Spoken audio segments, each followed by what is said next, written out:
Hi guys, welcome back to my channel. Thank you for tuning in. If you're new here, welcome. I'm not talking too much today because a round of applause.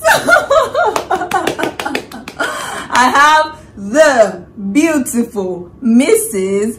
Oluwatoyinbo here with me. Please help me to welcome her to the channel.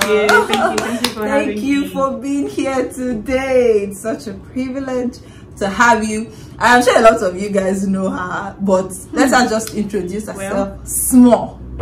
Okay, my name is Toju Oluwatoyinbo. I'm a teacher by training, and I actually taught for several years up until a year ago. And so now I'm in ministry with my husband. I'm a relationship mentor, an author, and a speaker, and mom of two. It's mom of two boys. Two beautiful boys. Thank you so much again for being here. Thank you for Without further ado, guys, let us jump right into today's video. So as you can already tell by the title, we are going to be talking about everything millennial pastor, everything finding or being married to a pastor. So if you're here and you want to be married to a pastor someday, that's why we're here. You learn from those who have gone ahead of you. She's serving as our John the Baptist today. Wow. After just how many years married? I've known him for about 12 years, but about 7 years married now. Wow. We're scratching the surface. My marriage will be 4 years in May. We are coming behind you. You know, so we're just here to really get from the wealth of knowledge that she has. And I'm certain that she's going to be a blessing to you guys and to myself. The first question we have for you is, I know that you always shy away from, I'm not a pastor. Yeah, but I'm not though. So you have your own calling, you have your own ministry, but your husband is the pastor. Yes. Has there been any pressure of any kind for you to become a pastor, to be ordained, or have you desired it, or you know? That's a new one. Have I desired it? Absolutely not. Absolutely not. Okay. I think we both always just wanted for me to be a child of God and be supportive of him, obviously. Okay. Be responsible in church, just like I would if I was a worker. Show up for your workers meeting. You know, if you are sweeping, sweep. If you are leading prayers, lead prayers. Be there and do. But there's been no pressure whatsoever.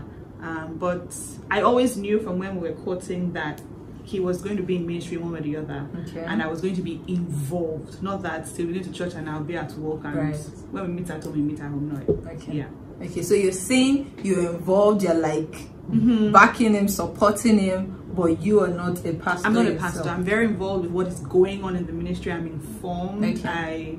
I coordinate things where needful, where needed, but I'm not a pastor. Okay, and there is no pressure whatsoever for you to be a pastor, to be called a pastor? Not at all. Okay. And you were comfortable with that? Very. I keep telling my husband that as I'm looking at you like this, it's not hungering me. I appreciate the work you're doing and all, but it's a lot of work and it's not something to be taken lightly.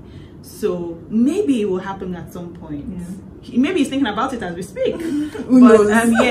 But there's no pressure. Okay. Yeah. Okay, that's good. I feel like that just goes to say that people who maybe desire to marry a pastor or just found themselves married to a pastor, it does not automatically make you a pastor. Yes. You could be a pastor's wife and function just as a pastor's wife. There's something on your bio that says full-time wife, and that's just so loud for me. I'm like, okay, respect on that.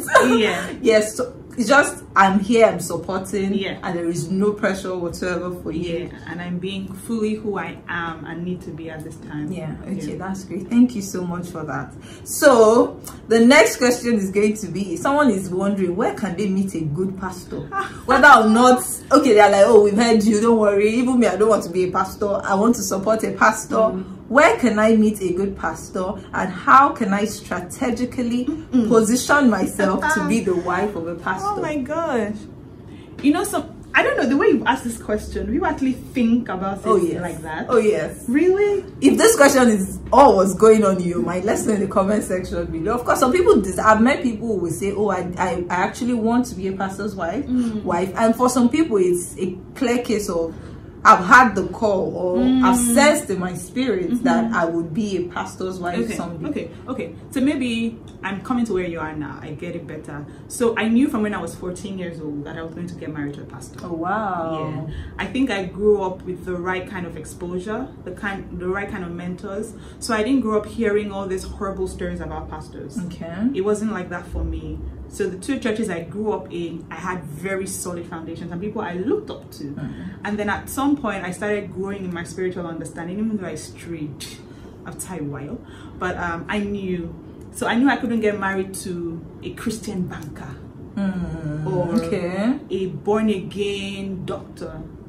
Okay. He had to be involved in ministry, and not just a casual, maybe if he was a doctor, but really involved in ministry. Yes.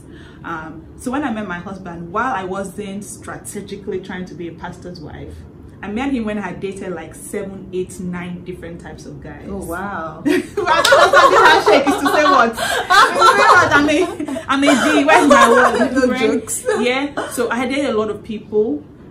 And it was also because I didn't believe I could find a man like him. That's why I always say he's not the man of my dreams, because even my dream I don't see him. He's a man beyond my dreams. So when I met him, I'm like, God, really, you made this person? And then I'm like, okay, this is possible. So at that time, even though I was not being a very good girl at the time, I always knew that calling was on my life. So I was doing everything I needed to be as a child of God, like I said at first. So I was going to church, I was reading my Bible, I was involved, I was decent, I was opening breasts here and there. And when I met him, I didn't know who he was, but I treated him with respect and with honor. And till tomorrow, he will tell anybody that story, that she didn't know who I was, but she honored me just for who I was, and that made me fall in love with her even more. So I didn't position myself. I was just a believer who knew already that God had said at some point this was going to happen for you.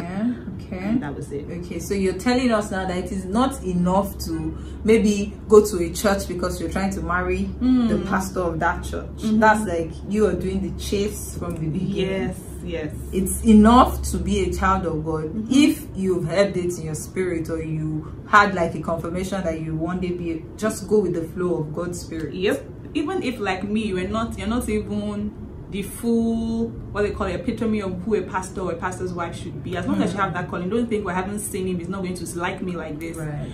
Just keep doing your best as led, and eventually be a child of God. I think for me too, I never thought I was going to marry a pastor. Never. I feel like I was so, by the time I started developing a good relationship with God, I was so into my own work that I was just like, God, is me and you. I'm not and people will call me pastor's wife. So maybe that's where my own joined my skin. People will just say, are you the mother of Jesus? Well, pastor's wife, So I think we are experiences, and it's to say that you cannot actually be thinking of, your desire should be to please God, be in his house, and all of that. Not my goal is I just want to marry a pastor.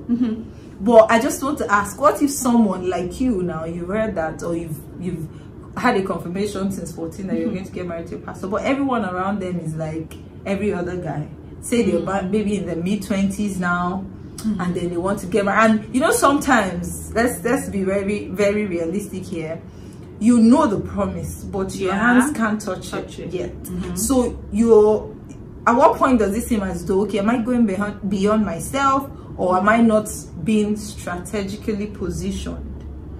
I think it might be a blend of both. Okay. Because when, like I said, so I mixed up with the wrong set of people, and each time I would try a new relationship, I would find out that I was right with the other kind of guy I just left. He was just in a different body. So because I was in the same circle, right, getting deeper into that circle, even though I found another guy who was intelligent, good looking, all those qualities we call, but at the essence, at his core, he was still like the other guy. So I needed to move out of that circle. So it might be your friends, it might be what you're listening to, it might be where you're hanging out, right? You might need to change something, because sometimes if you don't change an environment, you're not going to see things differently. We're talking about a particular place now, before this recording, that when you go to that place, when you take pictures, the atmosphere is clear. Different. It's different, and because the pollution there is less. So it's not like where you are now is bad. It's not like the air is bad. It's not like you go outside and you see badness in the air. But there's just some things hanging around that you might not immediately recognize. But when you go to another place, it's different. So in that term, yes, you might. But other than that, I think you just need to keep encouraging yourself. As long as you have heard that word, right, you keep standing on it, you keep running with it. If you have a good support system, you know, people that will tell you, oh, your biological clock is ticking, children, people don't get pregnant at 35, last now you now settle for one anyhow guy. As long as you are sure of the word, you need to now surround yourself with people that are like-minded as well. Right. Thank you so much for that. And I feel like if you're building a relationship with God, a genuine relationship with God, one way or the other, church is in that mix, right? So a lot of times, if you automatically find yourself in church, but beyond just being in church physically, is being there, not because you're looking for someone, you know, maybe then the chances are higher that you will now meet. Honestly. So it goes back to the same circle you spoke about. Be there. Thank you so much. Okay, so the next one says, I am uninterested in church affairs. Maybe because I have my own calling. How do I manage this with being married to a pastor? You're not interested in church affairs, but you are married to a pastor. So is it that he became a pastor afterwards, or you liked him but you didn't like pastoral angle? So let's answer it like holistically now. Okay. Because there might be, maybe the person is a God lover, or like child of God, but when she says church affairs is my younger sister told me at some point, you're always waiting for people after church. You're always waiting for people after church. Because if I wasn't dating the pianist, then I was dating the choir director. You know, so it's a case of have meeting after church meeting. I mean, so maybe for that person, it's a case of I am in church, I'm a child of God, but I just want to carry my bag and leave after church. I'm not interested in even joining the workforce. I don't want to lead women's ministry. That's what she means by church affairs. She's fine being married to a pastor.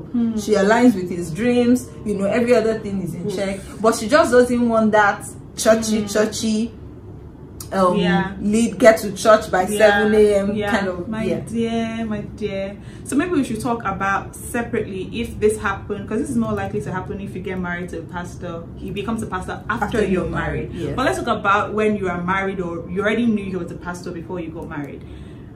Number one is, I agree with you that you are first committed to him than the church work.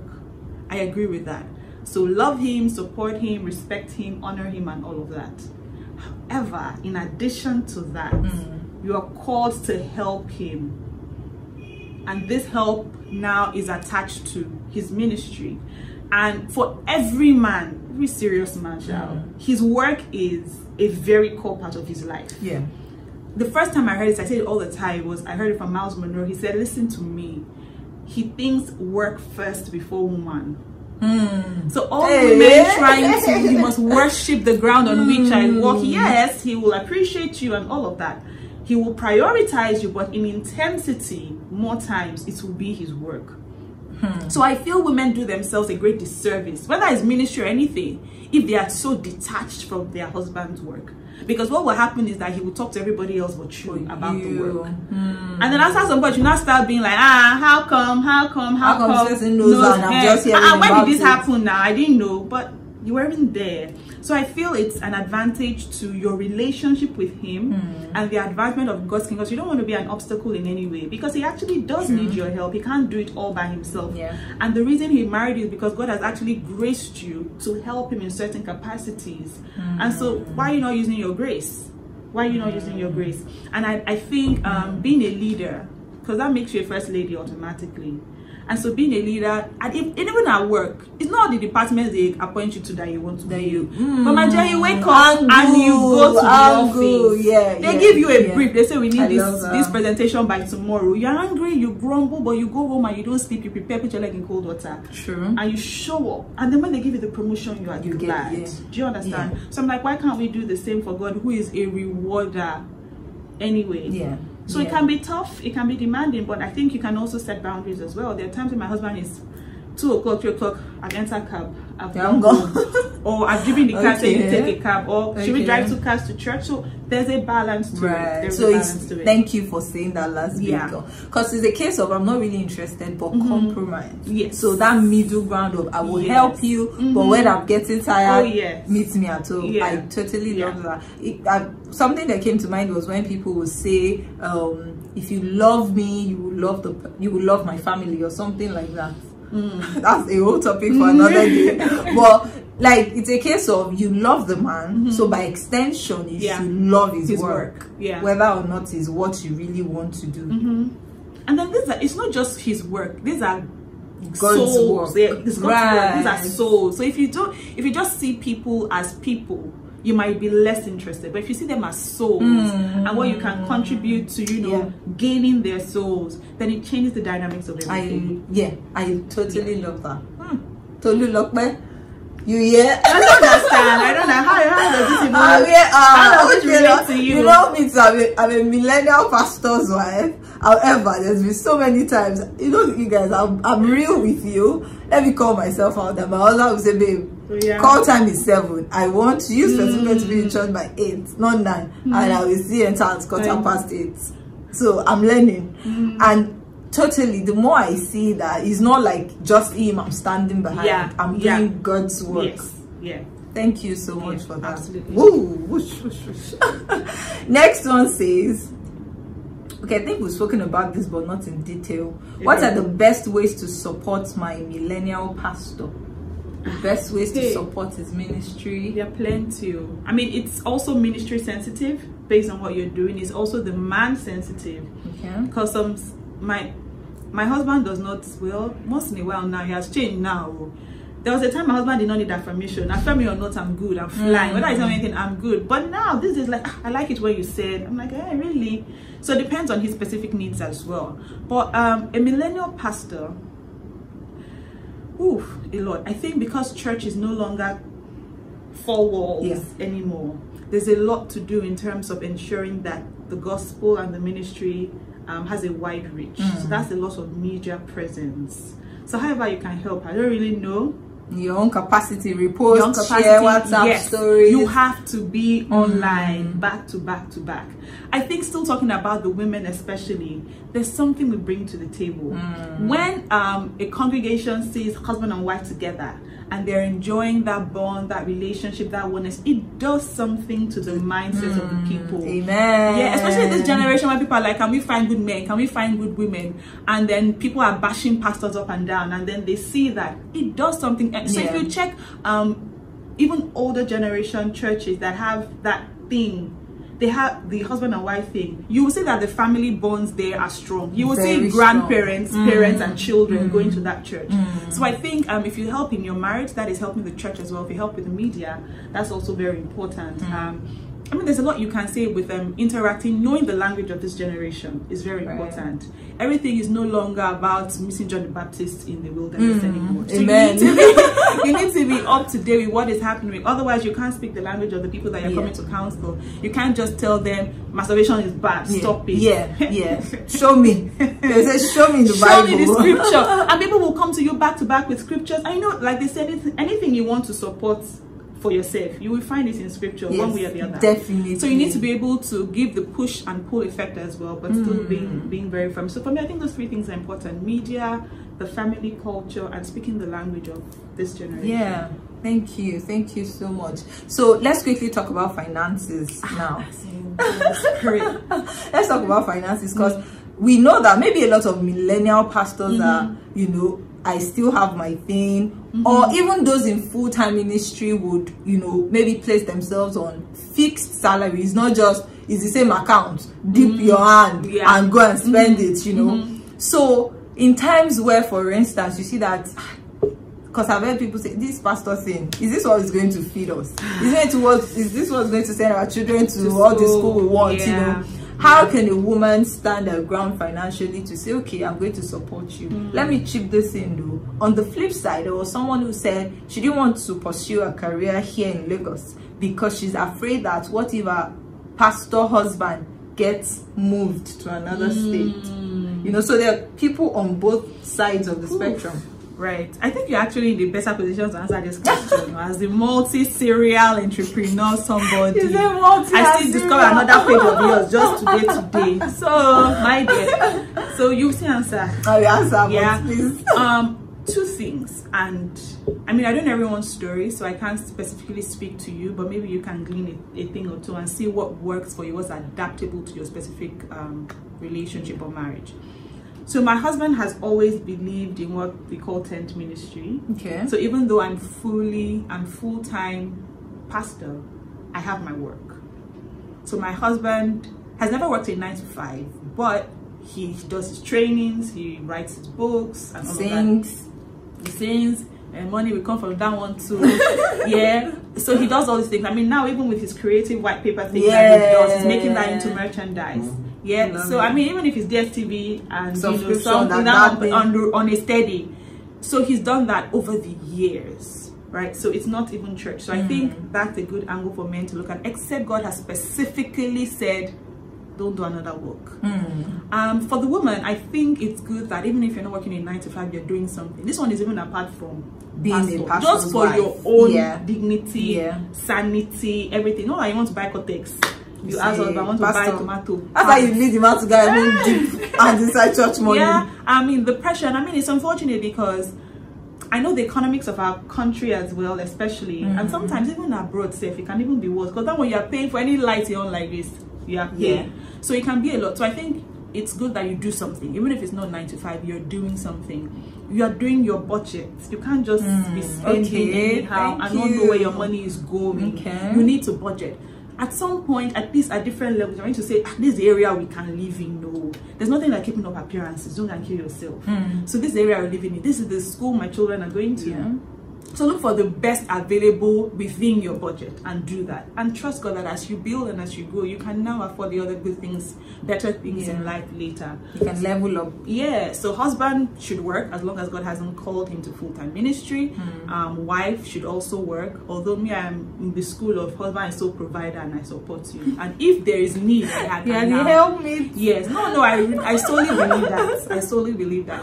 And then budget, and then work within your budget, the best within your budget per time, and then you will grow from there. Thank you so much. I think if I was going to say anything, I would have said as a woman, and you already said that, as well. It's not whether or not I'm a pastor's wife. I feel like I will still be doing everything I am doing. Yes, being a pastor's wife has now made me understand that if you wanted to go and do this particular type, there's a bit of restriction there. So, but however, fundamentally, it's the fact that you're a woman and your hands too are built for something. You cannot just sit down. And then how you now choose to manage your finances will now be between both of you. Absolutely. Yeah. Thank you. What about the lady that said she doesn't even want to work at all because if they relocate her husband, but they've not relocated him. Exactly. So you can't now, be until they do. And then whatever it is, I think whatever they are, apart from even ministry, whatever you are doing in this 2021 going forward, you must have online expression. So whatever business you're doing, you can run it online as well. If you're not doing that now, then maybe you should start thinking about it. So that if they move in tomorrow, you're still online. Yeah. Thank you so much for that. Thank you. I hope you guys are writing and jotting things down. Okay. Thinking about it. Think about it. Next question. Now we've spoken about the sweet ones. Sweet ones. So wait, now we're talking about how to support, right? Okay. The next one says how to keep him in check. What if his words don't match his actions? So he's a millennial pastor.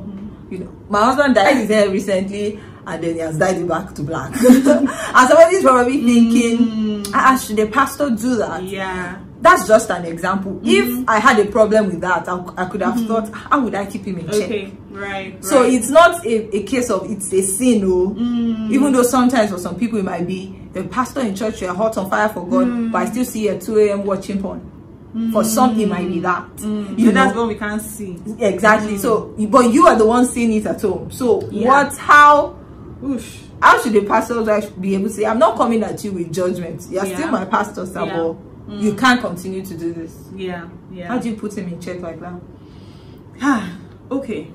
So maybe I totally understand when you say put him in check, but let's understand that put in check is not that you are not going to come with Cain. You are now standing like a teacher. So he's twice your head, like you've already said. He's twice your head because he's your husband and he's also your pastor. And I think that's also another line that even needs to be spoken about at another time generally. Yes, I agree. How do you honor him because he's twice your head? So how do you go into wife, husband, and how do you go into pastor, especially in presence of people? So I think knowing that, yes, he's your head as your pastor, there's also that you're his wife. And so there must be sufficient level of friendship that has formed. You do not meet a man of God or a CEO or a top shot and say, sir, I worship you. And so the premise of the relationship is that seniority, that looking up to, that deflecting, what's the word? We understand. Yeah, that word, don't judge me. You know, that deferring to all the time. Yes, have that posture, but let it not be out of everything. Fear or trembling. Yeah, otherwise when it comes to stuff like this, you won't be able to say. And for some people who, and this is how manipulation starts as well, because you're too afraid to say something, or you feel, he's the one. Maybe he has a special grace for you. Then you start giving all sorts of silly excuses in your head. Or it can affect your own Christian walk as well. Exactly. And that's how people get confused and they stray and all of that. But if you have that friendship, if you have that understanding, you guys have a good communication. And when I say communication, not all the time Jesus is Lord kind of communication. You actually talk and know one another. Then I think it makes the approach a lot easier. And like you said already, you're not coming with judgments. You're coming with, guy, this thing is going to hurt you. It's going to hurt you. It's going to hurt us. It's going to hurt the work we're doing. God is not going to be pleased and all. And then, you know, you pray for him first. So because sometimes you say something, he'll be very defensive. He might not listen to you. The change might not even come immediately. What do you keep doing? Will you keep nagging every 2 days? No, at some point you might need to retreat, come back, retreat, come back. But I think that friendship is really key. Thank you. You said like a million things. Friendship, prayer, come in peace, you know? And come and go, come and go, because it might not happen at once. Thank you so much. Sometimes if it's becoming too bad and Yahweh is about to guest, there's supposed to be a problem is going to occur. That's what I mean. You might need to call a third party in. A third party, preferably a third party that you both know and trust, not just you now go and call your auntie or your associate pastor in church. Someone you go to know and I will disgrace you. Exactly. Someone that you know that even after the event has passed will not judge both of you in any way. Someone, that kind of person might need to be called in. All this suffering in silence.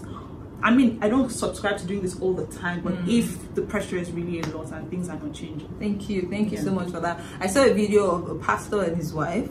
You know, the wife too was actually a pastor, co-pastors, and she stepped out on their marriage and confessed to the husband. And he said his initial reaction was, I'm going on stage, I'm embarrassing your life. That was what he was going to do. For real? Yes, that was his initial, that how could you? Even though the woman came from a place of, you know, you were not seeing me, no one was seeing me. Then there was this young man working in our ministry, he used to tell me you're beautiful to nice shoes.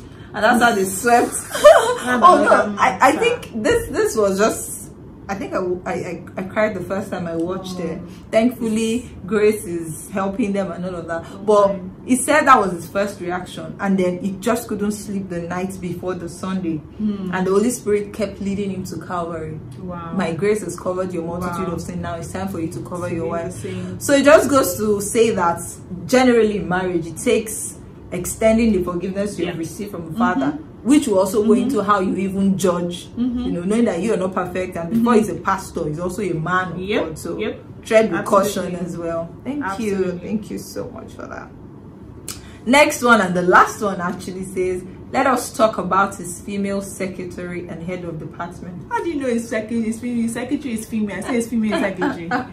Yes, sir. You still at the church. She's still at the church. Oh my.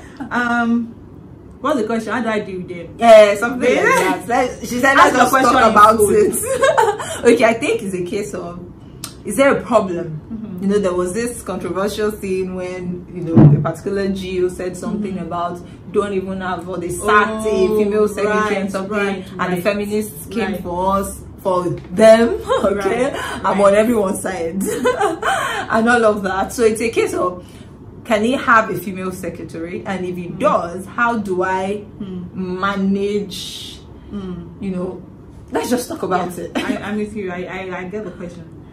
So there's something my husband said. This might not be, it's cheating on me, but let me just say it in case it comes at any point. My husband says that people plan not to cheat.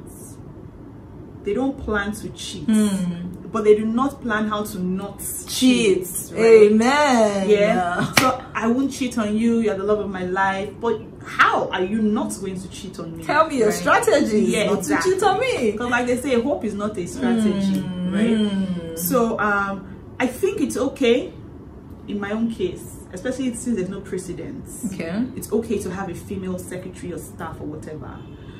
Number one, this person's value system. Has this person been interviewed properly? Is this person, since we're talking about ministry now, is this person a part of the ministry?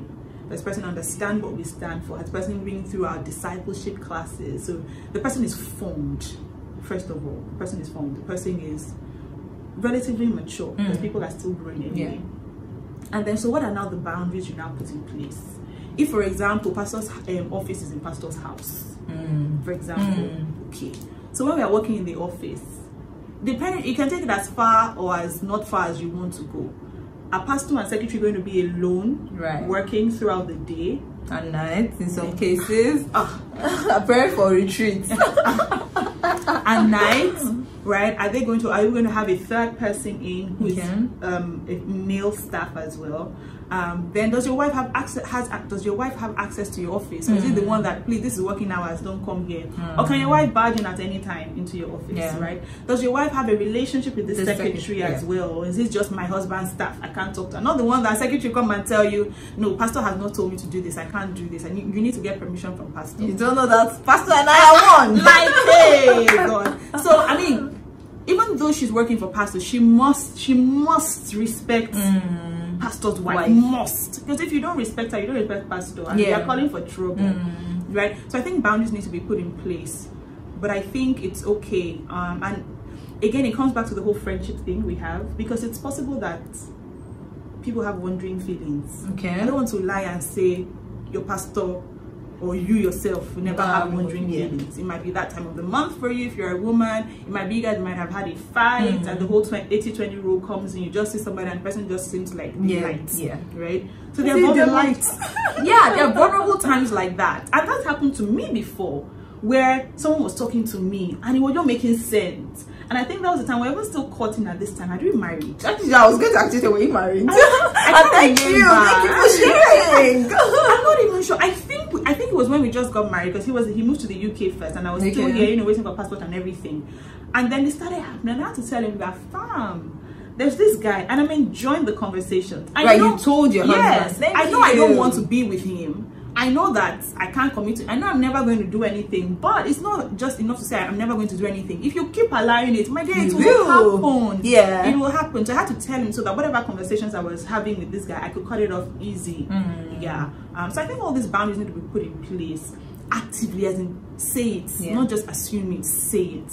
Okay, so I think that's it for me too. That first thing you even said, like, know the kind of person you're employing, because even with employing a mature Christian, and sometimes emotions are so fleeting and wondering that you're caught in a bad place. So it's not even, let me employ a mature person, then no boundaries needed. It's the whole thing. Even the person I've been just for 10 years. It's the whole thing together. I was part of a church where I heard that someone said the main reason she was coming to the church was because she needed to sleep with the pastor.